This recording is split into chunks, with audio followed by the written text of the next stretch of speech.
Mheshimiwa Heche, moja kati ya vitu ambavyo mlitangaza ni kampeni ya tone tone. Yes. Watanzania wajitokeze kuichangia Chadema kwa sababu haina ruzuku na haina namna ya kuendeshwa. Zamani mlikuwa mnamkopa sana fedha mwenyekiti Mbowe, sasa hivi hayupo tena na haonekani kwenye shughuli za Chadema. Kwa hiyo hali yenu ya kifedha ni tete. Mkataka Watanzania wawe wanaweka tone tone pale. Na mkaahidi kuwa mnatoa taarifa kuhusu kiwango kilichopatikana. Na kweli mlifanya hivyo wiki za mwanzo.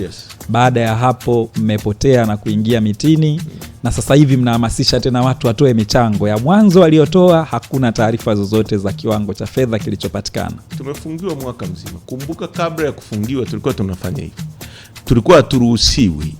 Hilo zuio lilizuia sisi hata kusogea karibu na gari, kusogea karibu na akaunti, kufanya dini. Kwa hiyo hata hiyo hela hatujui imo shingapi. Mimi ukweli nimekuwa nakatwa kwenye simu yangu, ilikuwa inaleta kwamba umekatwa kuchangia Chadema shingapi. Kwa hiyo miongoni mwa mambo ya kwanza kabisa tutakayofanya baada ya tarehe 29 ya kamati kuu, nafikiri ni kuwatangazia Watanzania ni kiasi gani wamechangia chama, ni kiasi gani zipo na zitakwenda wapi. Kwenye hilo no doubt, kwa sababu sisi ni watu wa transparency.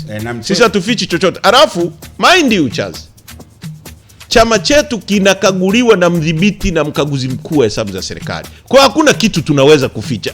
Kuacha mambo ya mitandaoni ya watu wanaohongwa kusema sema, na hatujawahi kupata hati chafu. Sisi kila siku ndo tunakuwa chama cha kwanza kwa kuwa na hati safi. Na kuhakikishia utaona ripoti yetu na tutakaguliwa na mkaguzi na mdhibiti mkuu wa hesabu za serikali. Kila hela inayopita, iwe kwenye akaunti ya simu ya chama, iwe kwenye nini, itakuwa wazi. Hakuna kificho.